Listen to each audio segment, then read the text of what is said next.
Sircilla press క్లబ్లో medical camp, ఉచిత medical camp, మందులు పంచడం జరిగింది. దీనికి గాను ప్రైవేట్ నర్సింగ్ హోమ్ల అసోసియేషన్ అధ్యక్షుడు డాక్టర్ రమేష్,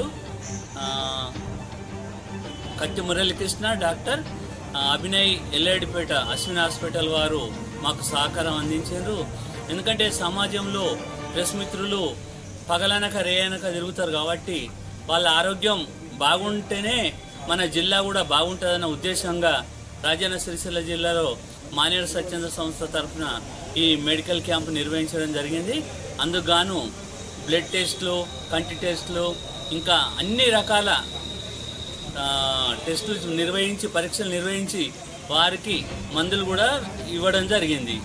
ఇంతేకాకుండా మా మానేరు స్వచ్ఛంద సంస్థ ఇంకా మారుమూల ప్రాంతంలో అయినా కూడా ఎక్కడైనా కూడా మెడికల్ క్యాంప్ పెట్టి